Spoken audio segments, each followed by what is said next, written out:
I'm your host, Jackula, bringing you the scariest stories from all around the world. Imagine waking up to find that you're in an alternate reality, a parallel universe, so to speak, where everything is similar, but something is just awry. That's exactly what happened to the poor fool from tonight's story. As you'll soon discover, things quickly took a turn from bad to horrifying. Quiet back there! Stick around, lock the doors, turn off those lights. We're about to enter Fear Street, where nightmares come alive.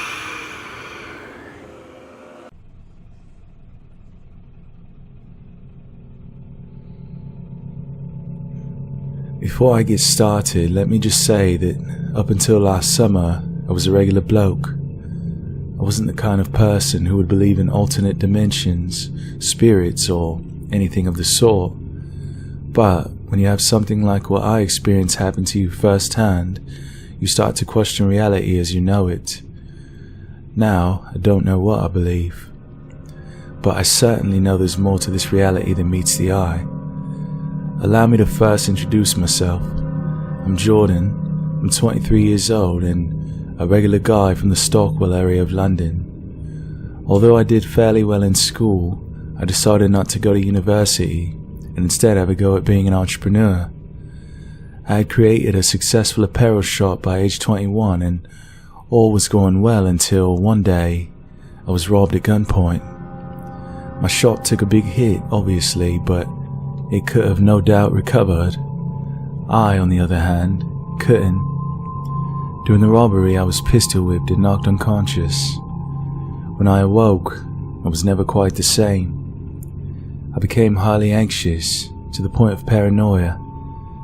This caused my fledgling business and personal lives to suffer, which created a rift between my fiancée and I, ultimately leading to our separation. Unable to cope, I shut down my shop and moved back in with my parents. I took a job waiting tables and, although I was a bit of a wreck for a while, eventually I began to feel like my old self again. That is, until last summer. It started off as a day like any other. I went to the gym, then met up with some friends for lunch, before heading to the restaurant to work the dinner shift. After getting off, I headed home. The weather was particularly pleasant that evening, warm with a light breeze. When I got home, I put on the telly and fell asleep. The next morning when I awoke, I went into the kitchen and greeted my mum and dad, but they didn't answer. They didn't even look at me. It was like I wasn't even there. Mum, Dad, hello, can you hear me? I got upset and began to yell as I thought they were taking the piss, but still no response. I called Rob, my best mate, but when he picked up, although I heard him clearly, it seemed he couldn't hear me. He repeated hello several times before hanging up. I was getting worried now.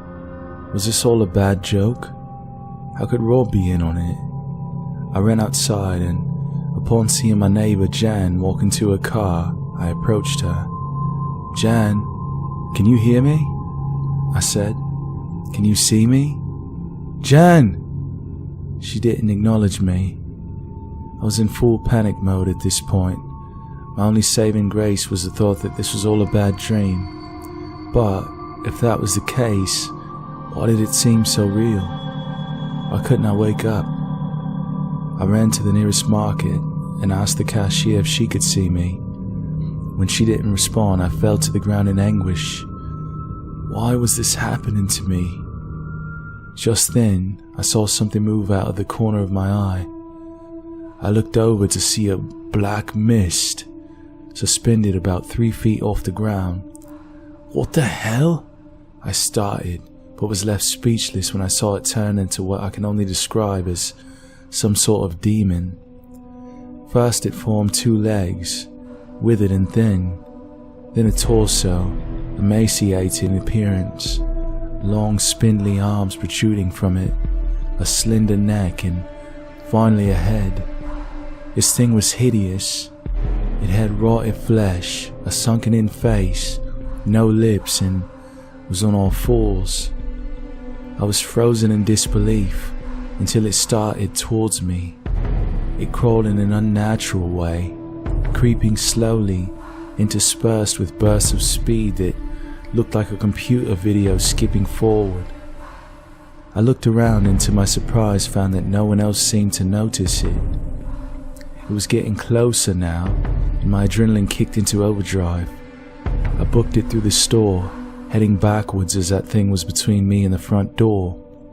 I couldn't seem to run fast enough, as every time I thought I was getting away, that thing would glitch forward and be right behind me.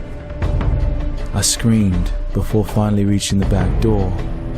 I opened it and booked it out of there, sprinting faster than I had in my entire life. I ran for what seemed like an eternity, until my muscles screamed in agony. I couldn't go another step and I collapsed onto the pavement beneath me. When I looked back, the thing was gone. I was relieved and caught my breath. I didn't know what to do next, but felt that I had to get out of there quickly, so with my shirt, I wiped the sweat from my face and eyes, got up and began walking. I looked around and realized I had no idea where I was. I had run for so long that I had gotten lost. Without the faintest idea where I was going, I reasoned that if I kept walking, eventually I'd find someone who could tell me where I was and how to get home, but that's just it. There was no one around. Which I couldn't quite understand because, this was in London for God's sake. It was broad daylight on a Sunday afternoon, and there wasn't a soul to be found, or even the sound of a car.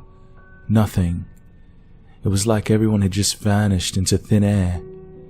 Without much expectation, I called out into the distance. "Hello?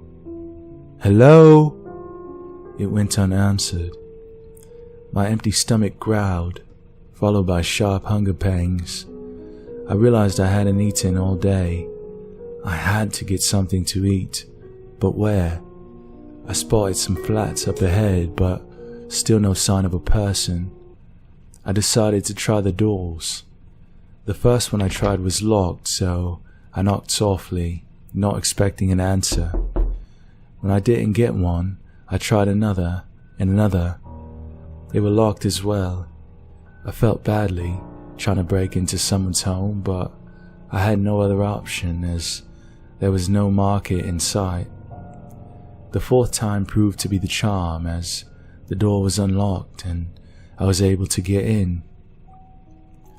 It was quiet inside, furnished, but looked as if no one had been living there. I locked the door behind me to be safe and began raiding the kitchen. The fridge was empty, as were the cabinets, with the exception of some dishes. I opened the pantry, praying for something, anything to eat. It was empty as well, except for one can of beans all the way in the back.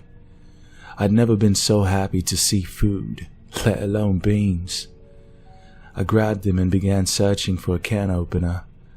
I couldn't find one, but I did manage to locate some knives, so I took the biggest one I could find and stabbed at the lid of the can until there was a small hole in it. I poured the beans, juice and all, down my throat, knowing full well the gassy consequences that awaited me. After I was finished, I drank some water from the sink and plopped down on the couch in the living room, hoping to rest. However, just as I closed my eyes, I heard a noise coming from the back room.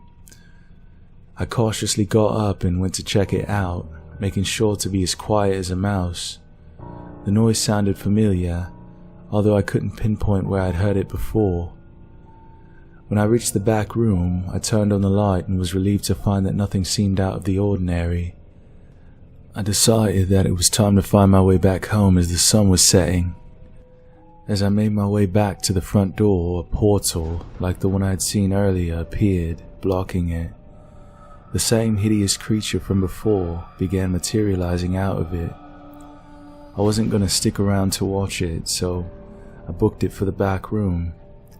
I closed the room door and made my way to the window. I opened it, and before going out I glanced back at the door in time to see a black puddle coming under.